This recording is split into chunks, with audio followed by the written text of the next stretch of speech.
მოგესალმებით, ვაგრძელებთ პოდკასტების სერიას საუბრები ინვიტრო განაყოფიერებაზე. ჩვენი მესამე პოდკასტის თემა არის სუროგაციისა და დონაციის სამართლებრივი ასპექტები. სასიამოვნოა დღეს ჩვენთვის ნინო ბოგვერაძის სტუმრობა, რომელიც მოგვეხმარება ამ თემების საინტერესოდ გაშლაში და დაინტერესებული მაყურებლებისთვის დეტალურად ახსნაში თუ რას ნიშნავს სამართლებრივად სუროგაცია და დონაცია. ნინო ბოგვერაძე არის ადვოკატი, კორძაძის საადვოკატო ბიუროზე, ასევე არის ქართულ-ამერიკული უნივერსიტეტის პროფესორი, ასევე არის სამართლის დოქტორი. და ასე შემდეგ ბევრი რეგალიები აქვს ნინოს და რეალურად ნინო ჩემის აზრით არის ერთ-ერთი თუ არა ერთადერთი ის ადამიანი, რომელიც ძალიან კარგად ერკვევა აი ამ საკითხში, ანუ სამართლებრივ ასპექტებში, არა მარტო საქართველოს, არამედ სხვადასხვა ქვეყნების და ამიტომ ის ძალიან დიდ დახმარებას უწევს როგორც ქართველ, ასე უცხოელ ჩვენს პაციენტებს. მოგესალმებით. მადლობთ მოწვევისთვის. ნინო, პირველი კითხვა ასეთი არის. რა რეგულაციები მოქმედებს საქართველოში სუროგაციის და დონაციის კუთხით? საქართველოში არის რეგულირებული სუროგაცია და დონაცია, არ არსებობს ესე ცალკე სპეციალური კანონი, თუმცა რეგულირებულია და დაშვებულია ბუნებრივია იმ კონკრეტული, ესე ვთქვათ, კონკრეტული მოთხოვნებით, რომლებიც არსებობს ამ სუროგაციასა და დონაციასთან დაკავშირებით. ეხლა ესე ვთქვათ, გავყოთ ზოგადად, მოდით ვთქვათ რა არის სუროგაცია, ეს მარტივი ენით რო ახსნათ და ასევე რა არის დონაცია. ხო, ესე კანონი კონკრეტულად რაღაცა ესეთ დეფინიციას არითვალისწინებს ამისი. მაგრამ ეს არის პროცესი, როდესაც არის ქალი, ეგრეთ წოდებული სუროგატი დედა, რომელიც წინასწარ გაცნობიერებული, ასე ვთქვათ, ინფორმირებული თანხმობის საფუძველზე გამოხატავს ნებას, რომ კონკრეტული წყვილისთვის მუცლად ატაროს ბავშვი და დაბადებისთანავე გადასცეს ეს ბავშვი მას. ანუ გარკვეულ ესე ვთქვათ მომსახურებას უწევს უშვილო ადამიანებს იმისთვის, რომ მათ ყავდეთ საკუთარი შვილი. დონაცია ეს უკვე ის პროცესია, ეხა დონაცია შეიძლება იყოს როგორც ესე ვთქვათ ეგრეთ წოდებული ადამიანის გამეტების, რომელიც არის სპერმა ან კვერცხუჯრედი, ეს ეგრეთ წოდებული რეპროდუქციული უჯრედები, მათი სხვა პირისთვის გადაცემა, ან კიდევ არსებობს ეგრეთ წოდებული ემბრიონის დონაცია, როდესაც უკვე შექმნილია სპერმისა და კვერცხუჯრედის გამოყენებით ემბრიონი და უკვე ამ შექმნილი ემბრიონის დონაცია ხდება. ანუ იმ პირისგან, რომელსაც ეს ემბრიონი ეკუთვნის. აი ახლა ეს ესე ვთქვათ, სუროგაციის და დონაციის პროცესი შეიძლება ერთდროულადაც არსებობდეს. ანუ სუროგაციის პროცესშიც საჭირო გახდეს, ესე ვთქვათ, დონაცია სპერმის ან კვერცხუჯრედის და ისიც არის დაშვებული საქართველოს კანონმდებლობით, თუმცა როგორც აღვნიშნე, კონკრეტული, ესე ვთქვათ, მოთხოვნები უნდა აკმაყოფილებდნენ კონკრეტულ მოთხოვნებს ის წყვილი, რომლებიც ისარგებლებენ ამ სუროგაციის ან დონაციის პროგრამით და შესაბამისად საბოლოო ჯამში იმისთვის, რომ ბავშვის დაბადების მოწმობაში ეს წყვილი ჩაეწეროს როგორც ბავშვის მშობელი, მიუხედავად იმისა, რომ ბავშვის გამჩენი დედა არ იქნება უშუალოდ, ესე ვთქვათ, ბავშვის იურიდიული დედა. მართალია ჩვენს ქვეყანაში არ არის ესეთი მკაცრად გაწერილი რეგულაციები, თუ როგორ უნდა მიუდგეთ სუროგაციის და დონაციის საკითხს. არსებობს მხოლოდ მინისტრის ბრძანება, რომელიც არეგულირებს გარკვეულ ასპექტებს სუროგაციის და დონაციის, ხომ? არის ლაპარაკი იმაზე, რომ ამ შემთხვევაში ანონიმურობა საერთოდ დაკარგულია იმ ბრძანების საფუძველზე, რომ თუმცა ამ ბრძანებამ მართალია დაარეგულირა ბევრი საკითხი და ჩვენი შრომაც გაიოლდა ამ თვალსაზრისით, რომ ვიცით თუ როგორი დოკუმენტები უნდა წარადგინოს პაციენტმა იმისთვის, რომ აი სწორედ ბავშვის დაბადების შემდეგ არ შეექმნათ არანაირი პრობლემა, მაგრამ აი არსებობს ჩემთვის ყოველ შემთხვევაში და ალბათ იურიდიული მხრიდანაც არსებობს რაღაცა ეს პრობლემა არის თუ რაღაც გარკვეული ნიშა, რომელიც დარჩენილია, რომ ეს არ არის არც ერთი ადამიანი აი ამ პროცესში მონაწილე არ არის ანონიმური და რეალურად რაღაც გარკვეულ საფრთხეებს მაინც ვხედავთ ჩვენ. ხო, აი ეს კონკრეტული, ესე ვთქვათ, რეგულაცია ეხება ეგრეთ წოდებული, ხა კანონის ენაზე რო ვთქვათ, აქ უბრალოდ ხელშეკრულება მოიხსენიება, მაგრამ პრაქტიკაში მოდით ვახსენოთ, ეს არის, ესე ვთქვათ, სუროგაციის ხელშეკრულება, ან სუროგაციისა და დონაციის ხელშეკრულება, რომელიც არსებული კანონმდებლობის საფუძველზე აუცილებლად უნდა გაფორმდეს, უნდა დამოწმდეს ნოტარიულად, რაც ნიშნავს იმას, რომ ნოტარიული ეს ეგრეთ წოდებული საჯარო სანოტარო აქტით ამოწმებს ამ ხელშეკრულებას, ანუ მის შინაარს ამოწმებს და სავალდებულო მოთხოვნა, აი ესე ვთქვათ, კანონის არის ის, რომ ეს ხელშეკრულება ფორმდება აუცილებლად პოტენციურ მშობლებს, ანუ იმ წყვილს, ვინც უნდა იყოს ბავშვის მშობელი, სუროგატ დედას და თუ დონორი არის ჩართული ამ პროცესში, დონორს შორის. რაც იმას ნიშნავს, რომ დონორი აუცილებლად უნდა იყოს იდენტიფიცირებული, ანუ ამ ხელშეკრულებაში ხდება მისი, ესე ვთქვათ, საპასპორტო მონაცემების, მის შესახებ მონაცემების იდენტიფიცირება და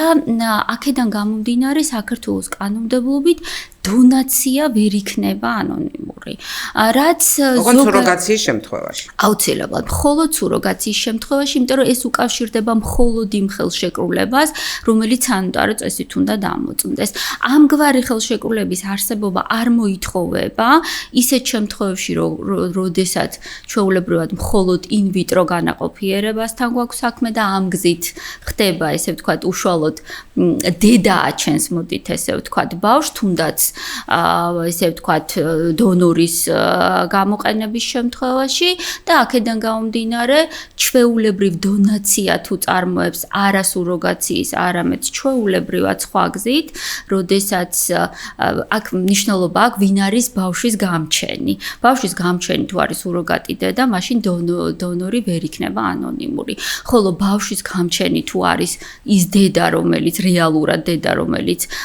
ესე ვთქვათ, ბავშვის იურიდიული მშობელი იქნება, მაშინ ეს უკვე მხარეების არჩევანზე არის დამოკიდებული, დონორი შეიძლება იყოს ანონიმური და ასე ვთქვათ, დონორი შეიძლება არც იყოს ანონიმური, ანუ მხარეების უშუალოდ დონორისა და აი ამ მშობლის გადასაწყვეტია. და კიდევ ერთი საკითხი, ხარ ახან ამას შევეხეთ, ხო, ესე ვთქვათ, მარტო ხელა ქალის თვალსაზრისით, თუ სუროგაცია არ არის, მარტო ხელა ქალს შეუძლია, რომ ისარგებლოს, ესე ვთქვათ,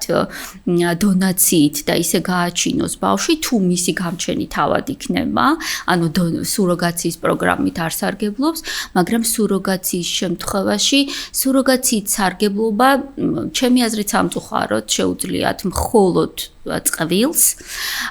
და აქაც არის მნიშვნელოვანი მოთხოვნა კანონმდებლობის, რომ ეს უნდა იყოს აუცილებლად ქალისა და მამაკაცისგან შემდგარი წყვილი, ანუ ჰეტეროსექსუალი წყვილი, რომლებიც ბოლო 1 წლის განმავლობაში მინიმუმ იმყოფებიან ქორწინებაში, ან ბოლო 1 წლის განმავლობაში იმყოფებიან თანაცხოვრებაში. და აქ უკვე არის კონკრეტული მოთხოვნები იმ დოკუმენტაციისა, რომელიც უნდა წარედგინოს მოცემულ შემთხვევაში ნოტარიუსი გვევლინება, ასე ვთქვათ,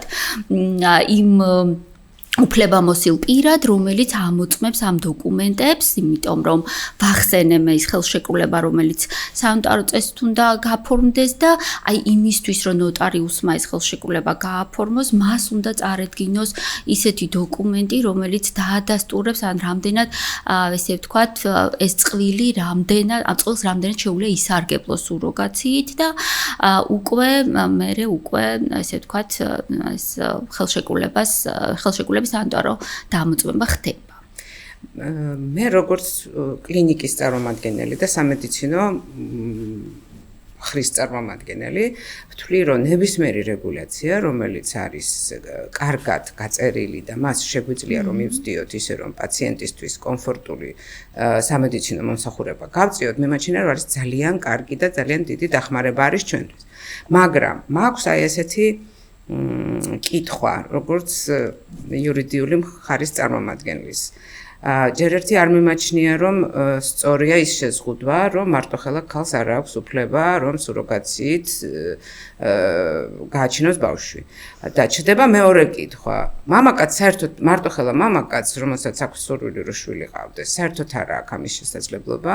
რომ ინვიტრო განაყოფიერება გამოიყენოს. იმიტომ რომ იქ ცალსახად სუროგაცია არის საჭირო და სუროგაცია მარტოხელა არც ქალისთვის და მით უმეტეს მამაკაცისთვის საქართველოში არ არის დაშვებული და ცოტა დისკრიმინაციის ელემენტები არის ჩემი აზრით ამ იმიტომ რომ მე ვერ ვხედავ საფრთხეს, რა საფრთხე შეიძლება იყოს მარტოხელა ქალის მიერ სუროგაციით გაჩენილი ბავშვის კეთილდღეობას, რაიმე საფრთხე ადგებოდეს, ან ისევე მარტოხელა მამაკაცის. კი ბატონო, აი მოდით ხა რახანაა ძალიან ისეთი საინტერესო საკითხია ეს სამართლებრივი თვალსაზრისით, აი ძალიან მარტივი, ესე ვთქვათ, მსმენელისთვის რომ მარტივად გასაგები იყოს, აი მოდი ავიღოთ შედარებისთვის ორი ქალი.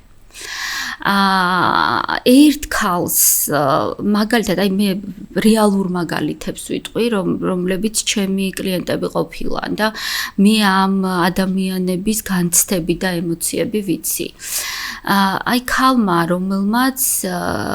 9 თვე ატარა ბავშვი ძლივს ასე ვთქვათ უშვილობის პრობლემა ჰქონდა, მაგრამ დაორსულდა ბუნებრივი გზით, ატარა 9 თვე ბავშვი, გააჩინა სამწუხაროდ ძალიან რთული მშობიარობა ჰქონდა და მან დაკარგა საშვილოსნო. ანუ არ აქვს არანაირი შესაძლებლობა რომ თვითონ იყოს ბავშვის გამჩენი, რაც იმას ნიშნავს, მაგრამ ამ დროს აქვს ესე ვთქვათ კვერცხუჯრედების წარმოქმნის უნარი. ან მის საკვერცხეები ფუნქციონირებს, ბოდიშს ვიხდით თუ სამეცნიერო თვალსაზრისით რამე არასწორად თქვი. ანუ მისი საკვერცხეები ფუნქციონირებს და მას შეუძლია ყავდეს საკუთარი გენეტიკური შვილი, ესე ვთქვათ, ხო? ანუ მისი კვერცხუჯრედისგან შეიძლება შეიქმნას ემბრიონი, მაგრამ არა აქვს საშვილოსნო. ანუ ნებისმიერ შემთხვევაში იმისთვის რომ ყავდეს საკუთარი გენეტიკური შვილი, მას აუცილებლად ჭირდება სუროგატი. გაშორდა ქმარს, ანუ არ ყავს პარტნიორი, მაგრამ ძალიან უნდა მას შვილი და საქართველოს კანონმდებლობის შესაბამისად მას იგი ვერ ესე ვთქვათ იგი ვერ ისარგებლებს სუროგაციის პროგრამით, იმიტომ რომ ესე ვთქვათ მარტოხელა ქალია და აუცილებლად მას ავალდება, ან ფაქტობრივად ერთადერთი გამოსავალი აქვს, რომ ან უნდა ესე ვთქვათ რეგისტრირებულ ქორწინებაში იყოს მინიმუმ 1 წელი მამაკაცთან ერთად, ან აუცილებლად მოკლედ მამაკაცი პარტნიორი მას აუცილებლად უნდა ყავდეს იმისთვის, რომ ისარგებლოს ამ პროგრამით. ამ დროს ავიღოთ ქალი, რომელმაც დაკარგა კვერცხუჯრედის წარმოქმნის უნარი, ანუ არ აქვს, ესე ვთქვათ, საკუთარი კვერცხუჯრედები, ან მოდით კიდევ შედარებისთვის ავიღოთ ესეთი მაგალითის სახით ქალი, რომელსაც კვერცხუჯრედების წარმოქმნის უნარი გააჩნია, მაგრამ არ ყავს პარტნიორი მამაკაცი. მისი საშვილოსნოც ვარგისია იმისთვის, რომ პრობლემა არ აქვს მას ბუნებრივი გზით დაორსულების და ესე ვთქვათ ორსულობის, მაგრამ ეგრეთ წოდებული სოციალური ფაქტორი შეიძლება არსებობდეს, ან რაღაცა პრობლემა შეიძლება არსებობდეს ორსულობასთან დაკავშირებით. აი ამ შემთხვევაში გარკვეული სამედიცინო ჩვენებაც გვჭირდება ჩვენ იმისთვის, რომ ინვიტრო განაყოფიერების პროცედურა, ანუ ეს კონკრეტული სამედიცინო პროცედურები განხორციელდეს. ანუ ქალი თუ შეიძლება იყოს თვითონ გამჩენი, მოდი ესე ვთქვათ, ანუ არ ჭირდებოდეს სუროგატი დედის ჩართვა, მაგრამ ჭირდებოდეს მაგალითად დონაცია, ან სპერმის დონაცია, ან კვერცხუჯრედის დონაცია, აი მოცემულ შემთხვევაში მას შეუძლია თავისუფლად ისარგებლოს, ანუ გახდეს მშობელი. ანუ რეალურად რო ავიღოთ შედარებისთვის ეს ვარიანტები, ფაქტობრივად ქალი რომელსაც საშვილოსნო არ აქვს გარკვეულ ესე ვთქვათ დისკრიმინირებულ მდგომარეობაში იმყოფება იმ ქალებთან შედარებით რომელთაც უბრალოდ სხვა პრობლემა აქვს სამედიცინო თვალსაზრისით ეს თუ საშვილოსნოს პრობლემაა მეორე შეიძლება საკურთხევის პრობლემა და აი აქ უბრალოდ ჩემთვის ზოგადად არ არის ხოლმე სრულად გასაგები განსხვავებული მიდგომები ამ თვალსაზრისით რომ ხა გასაგებია რომ მიზანი ნებისმიერი ამ ქალის არის რომ შვილი ყავდეს, საკუთარი შვილი ყავდეს და აი სუროგაციის შემთხვევაში მამაკაცთან თანაცხოვრობის მხოლოდ ქალების ასპექტში ვამბობ ხა მე ამოცემულ შემთხვევაში მამაკაცთან თანაცხოვრების ასპექტი რატო არის კანონმდებლისთვის გადამწყვეტი აი ამ უფლების მინიჭების თვალსაზრისით სუროგაციით პროგრამით სარგებლობის უფლების მინიჭების თვალსაზრისით ჩემთვის არის გაუგებარი, იმიტომ რომ ქალი რომელსაც საშვილოსნო არ აქვს, მას მოდით ესე ვთქვათ, ძირითად შემთხვევაში ეკარგება საკუთარი გენეტიკური შვილის ყოლის შესაძლებლობა თუ არ ყავს პარტნიორი მამაკაცი, რომელიც ასევე ბუნებრივად თანახმა უნდა იყოს, რომ მას უნდა შვილი. და მას უნდა შვილი აი ამ ესე ვთქვათ, რატო სხვა შორის ერთ-ერთი დისკუსიის ფარგლებში, როდესაც გარკვეული ესე ვთქვათ, საკამათო დიალოგი შეიქმნა ამ თემასთან დაკავშირებით, არ დამოვიწყდება ერთ-ერთმა ადამიანმა ესეთი რაღაც თქვა, იმიტომ რომ ეს ოჯახიაო და ანუ ოჯახი ახსენა, მე მგონი ჩვენ ერთად ვიყავით ავტომობილი შეხვედრას და არ დამოვიწყებე წრების წინ იყო და იმედია რომ გარკვეული შეხედულებები და ესე ვთქვათ წარმოდგენები შეიცვალა ოჯახთან დაკავშირებით, რომ რატო ხა მაინც და მაინც ოჯახი არ არის დაუშვათ როდესაც დედა და შვილიც მარტო ხელა ქალია, მაგრამ ზრდის შვილს, მარტო ხელა მამაკაცია და ზრდის შვილს. ამიტომ ეს წარმოდგენები რომ მაინც და მაინც ესე ვთქვათ ოჯახი შეიძლება იყოს ქალი მამაკაცი და შვილი ყავს. დიდი ხანია უკვე ეს წარმოდგენები შეიცვალა ოჯახის გაგების თვალსაზრისით და ამიტომ კარგი არის რომ ეს კონკრეტული ესე ვთქვათ ცვლილებებმაც ასახვა შესაბამისად პოვოს რეგულაციებზე რომ არ შეიქმნას ესე ვთქვათ აი განსხვავებული დამოკიდებულებები და უფლებების ესე ვთქვათ განსაზღვრის თვალსაზრისითაც ხო ნინო მინდოდა მეკითხა ესეთი რამ ის კონტრაქტები რომლებიც ჩვენ გვაქვს და ის უზარმაზარი კონტრაქტები რომელიც რეპროარჩი არსებობს შენი დახმარებით შექმნილი მე ვთვლი რომ მინდა რომ ცოტა რამ გითხრა ამის შესახებ იმიტომ რომ ეს არის ჩვენთვისაც პაციენტებისთვისაც და პაციენტი არის ყველა ის ადამიანი რომელიც ჩვენს კლინიკაში მკურნალობას იტარებს ეს არის მომავალი მშობლები სუროგატი თუ დონორი და ვთვლი რომ ესეთი კონტრაქტების არსებობა ეს არის დაცვა ყველა მხრის ვინც კი აი ამ პროცესში არის ჩართული ასევე ჩვენი თანამშრომლებისაც და მინდოდა რომ რამოდენიმე სიტყვით ამ საკითხს შეხედოთ. მოდით აი ეს ხელშეკრულებებზე რაც უკავშირდება სუროგაციას და დონაციას. აი ამ ხელშეკრულებებზე როდესაც საუბრობთ, გავმიჯნოთ ერთმანეთისგან ის ხელშეკრულებები და დოკუმენტაცია, რომელიც სუროგაციის შემთხვევაში წყვილს ესაჭიროება იმისთვის, რომ ბავშვის დაბადების მოწმობა იყოს, სადაც თვითონ იქნება მშობლად ჩაწერილი მიუხედავად იმისა, რომ ბავშვის გამჩენი ქალი სხვა არის, ანუ სუროგატი დედა და არის ასევე რიგი დოკუმენტაციისა და მათ შორის ხელშეკრულებებისა, რომელიც მართალი არ მოითხოვება ბავშვის დაბადების მოწმობის ასაღებად, მაგრამ მნიშვნელოვანია და ზოგიერთ შემთხვევაში აუცილებელიც არის კანონმდებლობით რომ გაფორმდეს. ეხლა აი პროცესიც რო წარმოვიდგინოთ, უბრალოდ მსმენელისთვისაც გასაგები რომ იყოს, აი პრაქტიკაში ძირითადად როგორ ხდება. ნებისმიერ შემთხვევაში სამედიცინო ან ინვიტრო კლინიკის ჩართვა ამ პროცესში აუცილებელია, იმიტომ რომ აუცილებელია რომ სამედიცინო პროცედურები ჩატარდეს მხოლოდ ესეთ სპეციალიზირებულ კლინიკაში და ეს მოთხოვნა არის კანონმდებლობის და ბუნებრივია ამ თვალსაზრისით არის საჭირო ინფორმირებული თანხმობები იმ ყველა პირისგან რომელიც ჩართული არის ამ და მონაწილეობას იღებს სამედიცინო პროცედურებში ეს იქნება წყვილი ეს იქნება სუროგატი დედა ეს იქნება დონორი რაც ნიშნავს იმას რომ ეს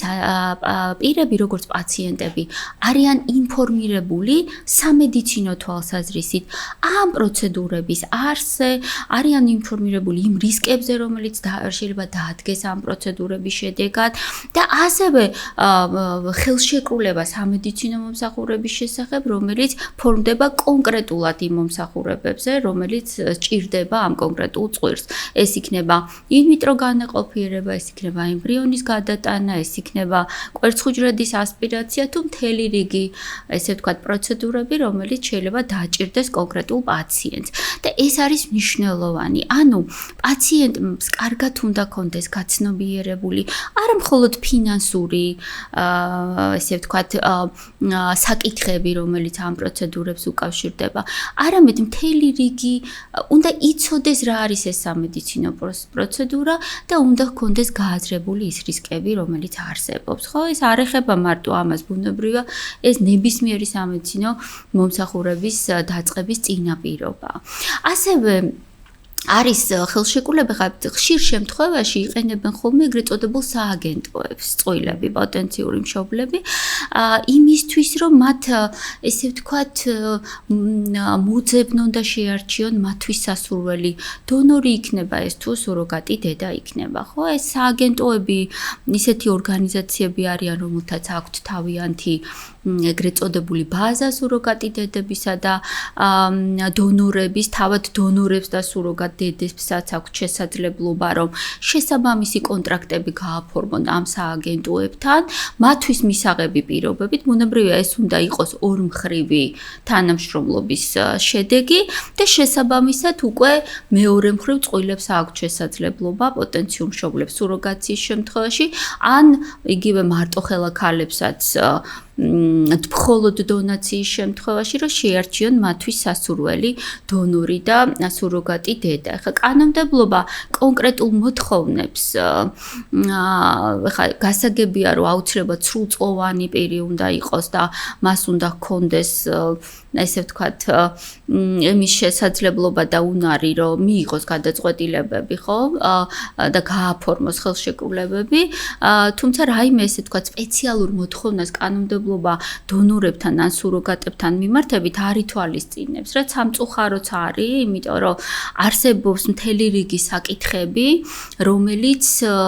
ესე ვთქვათ მნიშვნელოვანია იგივე იმისთვის რომ ახლა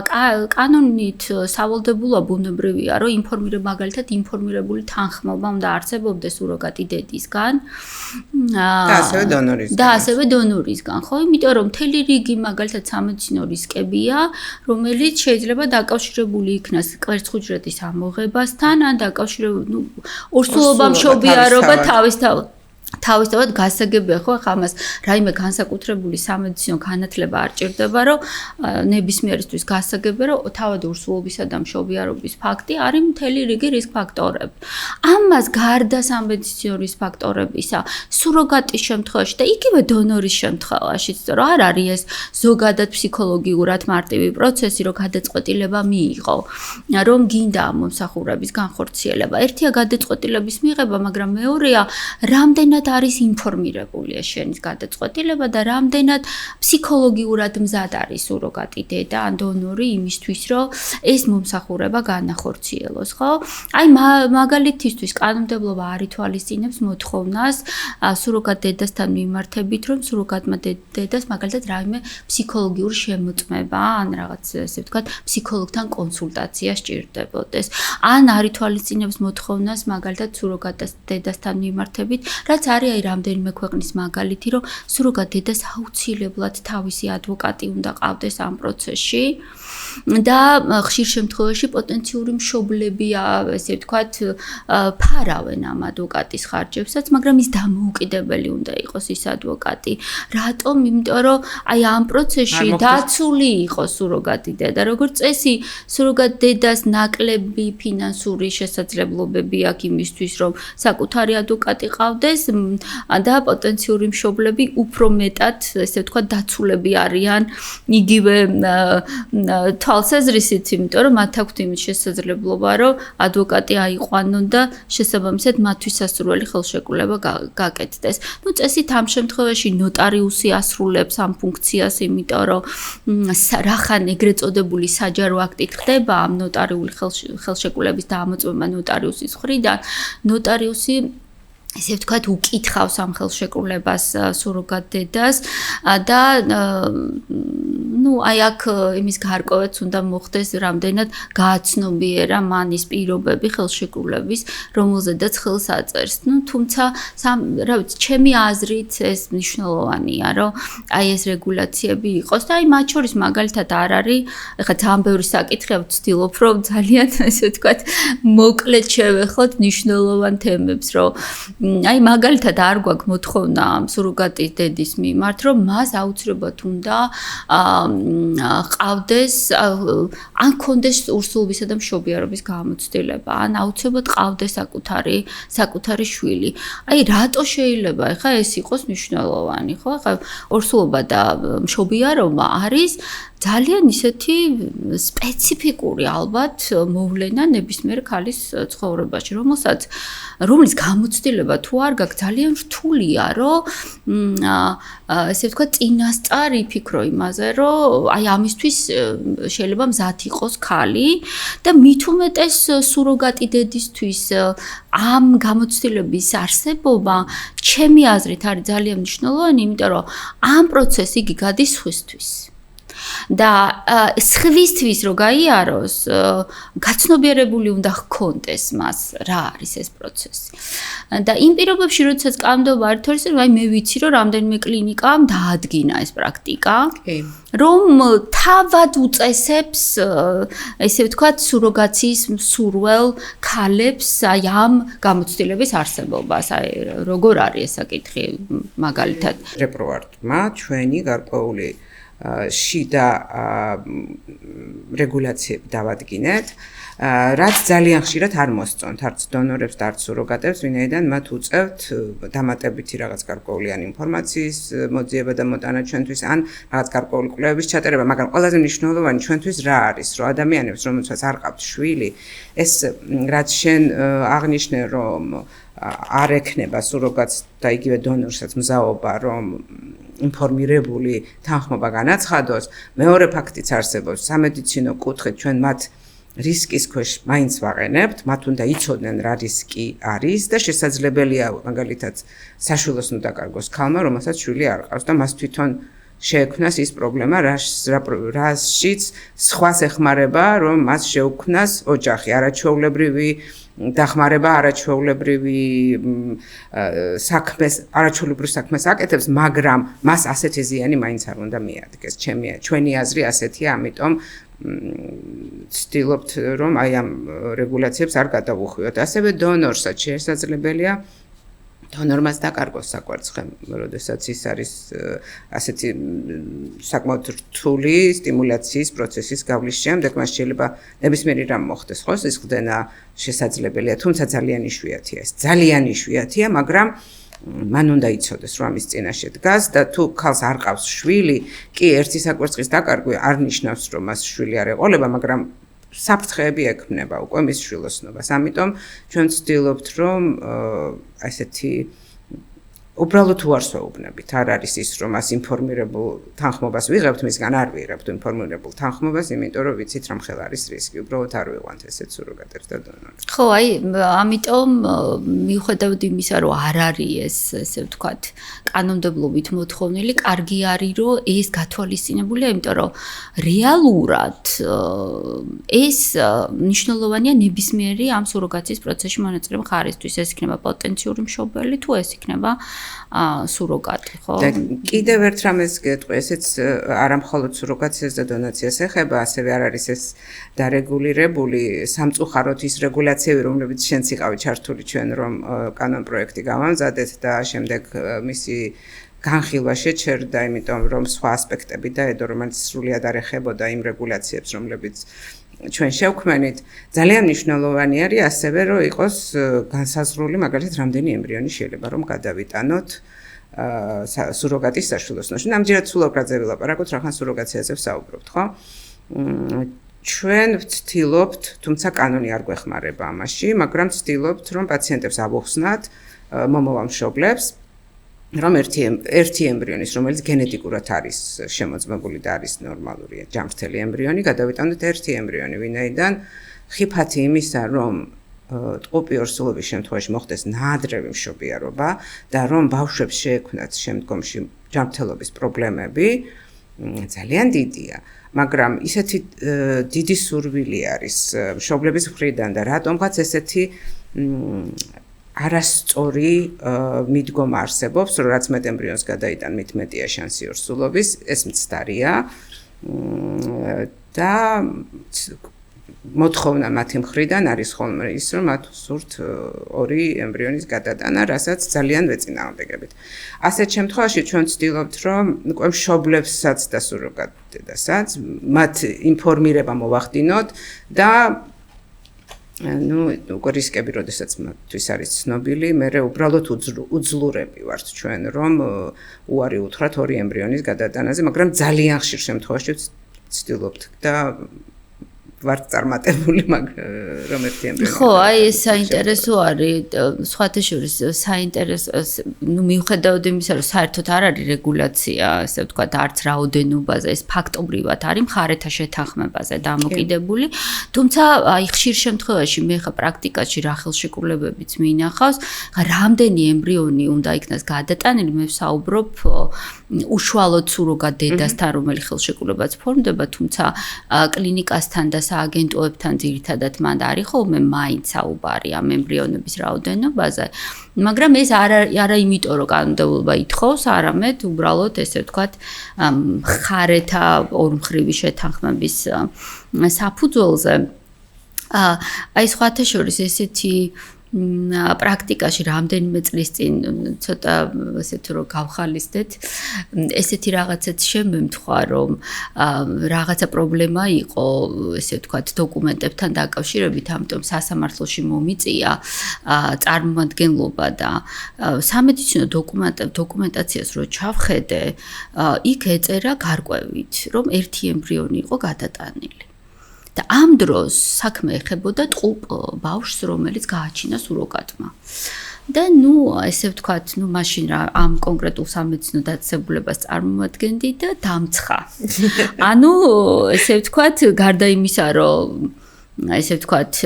რაღაცა პრობლემა იყო, კლინიკას კავშირი არ ქონდა ამ დოკუმენტაციის ნაკლოვანებასთან და ესე ვთქვათ, წელში გამართული ვიყავი, რომ კლინიკას რომელსაც წარმოვადგენდი, არნაირი პრობლემა არ ქონდა და ვრეკავე ხა აი ამ კლინიკის წარმომადგენელთან ისეთი ხმით, რომ ეს რა გააკეთეთ, აქ არასწორად წერია. ეხა ბუნებრივია, რადგან არ მაქვს სამედიცინო განათლება, ვერ მეცოდინება, რომ მეხსნია, რომ თურმე შეიძლება რომ ერთი ემბრიონი იქნას გადატანილი, ეს ემბრიონი გაიყოს და ტყუპი ნაყოფი დაიბადოს. აი ამის მერე იმდენად სპეციფიკური საკითხები, აი თუნდაც ახლა მაგალითად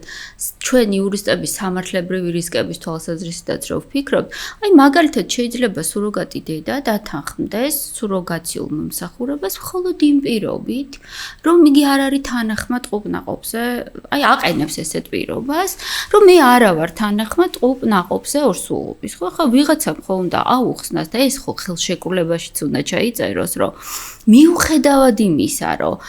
ის მას არ აქვს სურვილი ტყუპნაყოფზე ორსულობის, ამიტომ ერთი ემბრიონი, კი ბატონო, ერთი ემბრიონი გადაგვაქვს, მაგრამ მაინც უნდა იყოს სუროგატი დედა ინფორმირებული, რომ ამის რისკი მაინც არსებობს, რომ თურმე შეიძლება მე მოსამართლეც ისეთი გაგურებული მიყურებთ, აქ ორი ბავშვი წერიაო და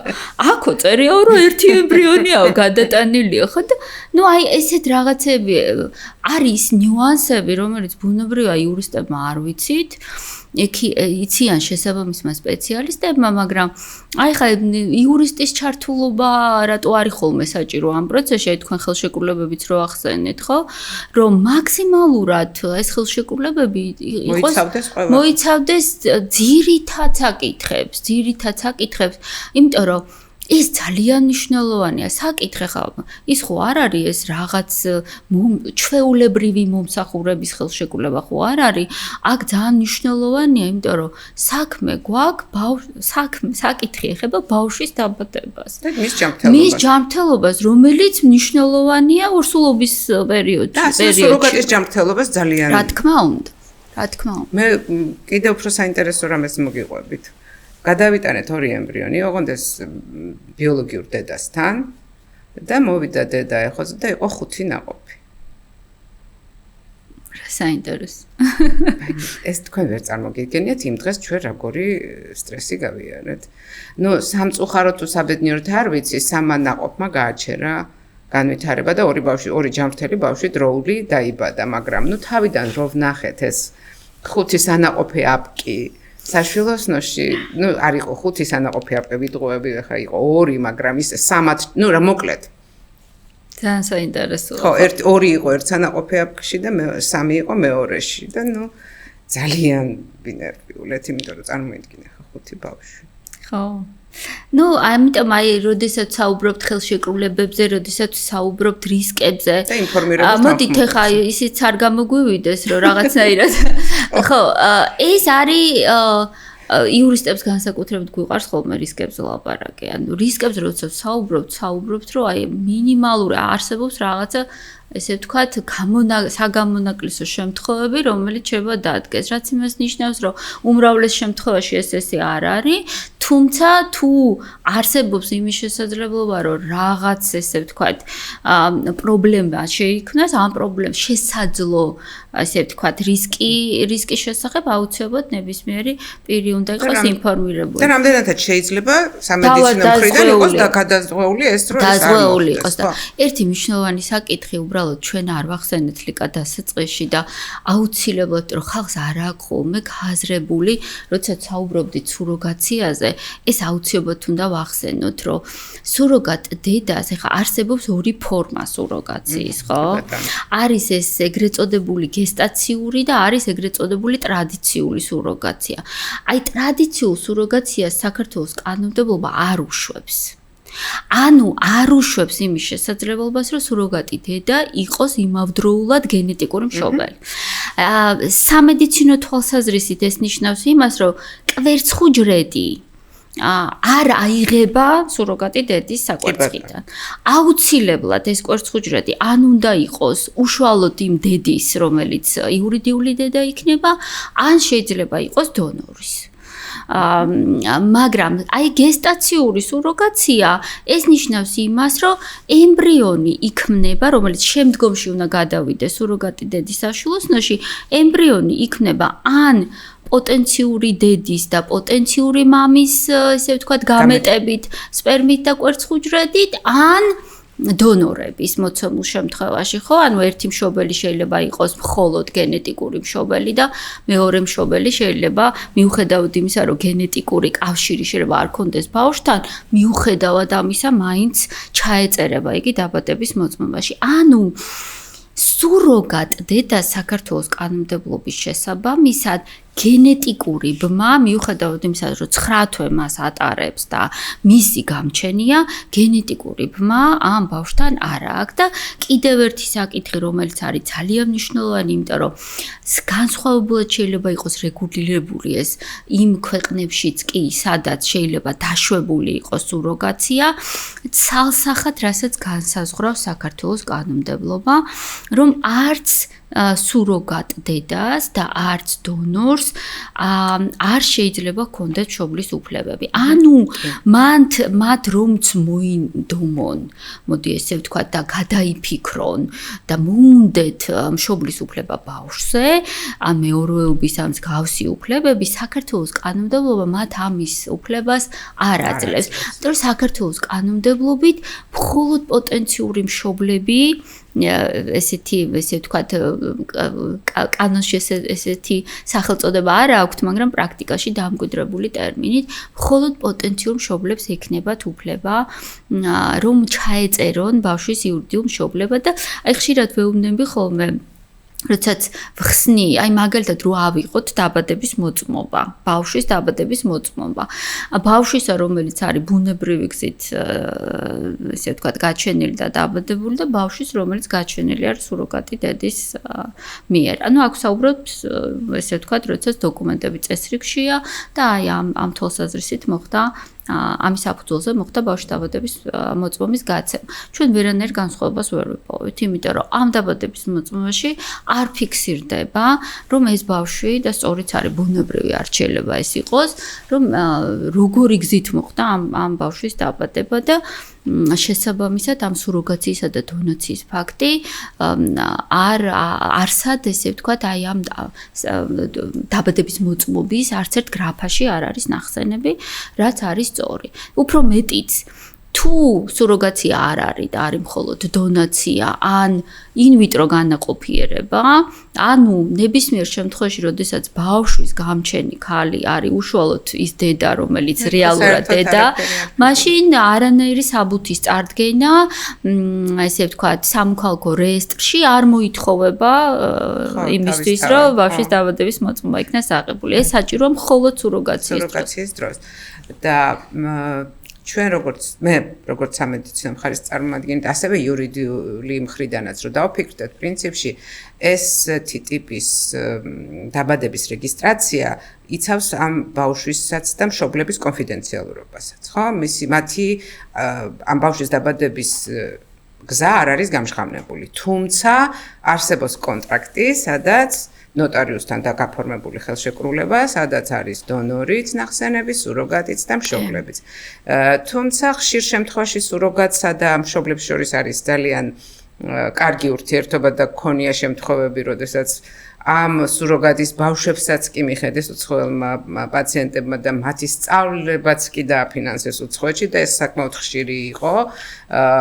და დღესაც არის ესეთი შემთხვევები, როდესაც ეხმარებიან ამ ოჯახებს, მაგრამ რეალურად აი იმ სახით კონფიდენციალურობა, რაც მე წარმომიდგენია, მაინც არ მე მგონია, რომ ბოლომდე დაცული არ არის და მაინტერესებს შენი მოსაზრება. ხო, იცით არის, ხა ჩვენ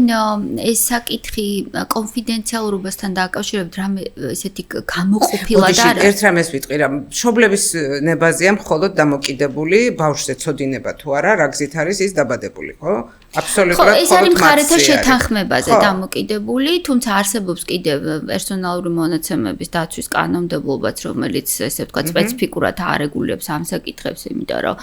გარდა იმისა, რომ ესე ვთქვათ უშუალოდ გარკვეულ პერსონალურ მონაცემებზე გვაქვს საუბარი, აქ ასევე ეს საკითხები განსაკუთრებული კატეგორიის პერსონალურ მონაცემებსაც უკავშირდება, იმიტომ რომ ჯანმრთელობის ესე ვთქვათ შემცველი ინფორმაციასაც მოიცავს. თუმცა ახლა მე არ მინახავს არც ერთი ხელშეკრულება, სადაც კონფიდენციალურობის შესახებ ჩანაწერები არ ყოფილიყო, მართალი გითხრათ, მაგრამ საკითხი დგას ისე, რამდენად შესაძლებელია, რომ ეს პრაქტიკაში იყოს დაცული. ხო ძალიან რთულია, იმიტომ რომ ეს ხელშეკრულება, ესე ვთქვათ, მიუხედავად იმისა, რომ ნოტარიუსთან ფორმდება როგორც წესი, შეიძლება კლინიკაშიც აღმოჩნდეს, შეიძლება ესე ვთქვათ, იმისთვის, რომ მაგალითად დარწმუნებული იყოს კლინიკა, რომ ნამდვილად გაფორმდა ხელშეკრულება, რომ მერე გადაიტანოს ემბრიონი და ისე არ მოახდინოს ემბრიონის გადატანა და იმიტომ რომ შესაძლებელია რომ თუ არ არის გარდა მაგისა პაციენტსაც გაურთულდება საქმე და მოუწევს სასამართლოში წასვლა. მაგრამ ნოტარიულად თუ არ არის დამოწმებული ხელშეკრულება, ისე როგორც კანონმდებლობა ამას ითხოვს, ბავშვის დაბადების მოწმობის გაცემა მშობლების ჩანაწერით ვერ ხერხდება და მერე მშობლებს მოუწევთ, ესე ვთქვათ, სასამართლოსთვის მიმართვა და ესეთი რთული პროცედურების გავლა იმისთვის, რომ მათი ესე ვთქვათ, მშობლაცნობის უფლება იქნას აღიარებული სასამართლო წესით. ერთი სხვა შორის ერთი ისიც საკითხიც არის, რომ აი დნმ ტესტირებაც არ მოითხოვება, ესე ძალიან საინტერესოა და განსხვავებული პრაქტიკაა. Იმიტომ რომ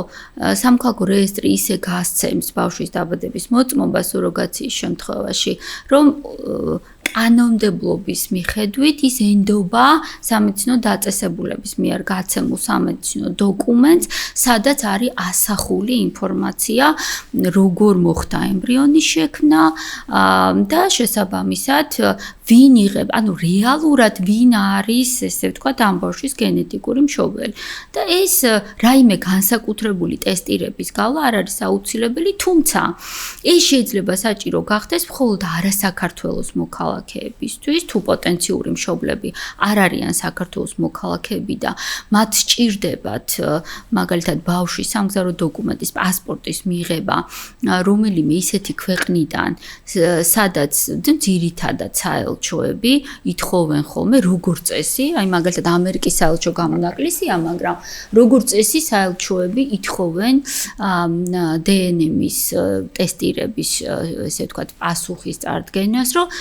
პირობითად თუ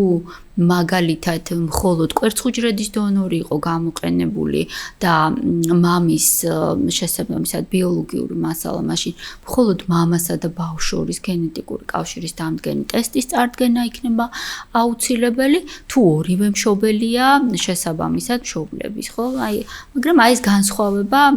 ქვეყნებს შორის არის ასე. განსხვავება ქვეყნებს შორის არის, მაგრამ საქართველოში ეს დამატებით არ არის საჭირო, ან იმისთვის რომ მშობლებმა აიღონ ბავშვის დაბადების მოწმობა. ნინო, ძალიან საინტერესოა ყოველთვის შენთან საუბარი. ძალიან დიდი მადლობა და რა ვიცი, ჩემთვის ძალიან დიდი სიმშვიდეა თქვენს საადვოკატო ბიუროსთან ურთიერთობა, იმიტომ რომ ვიცი, რომ ყველა ჩვენი დოკუმენტი იქნება მოწესრიგებული და საფრთხე არ ემუქრება არც პაციენტს, არც ექიმს, არც მედიკას. მადლობთ. მომავალ შეხვედრამდე შემდეგ პოდკასტებში.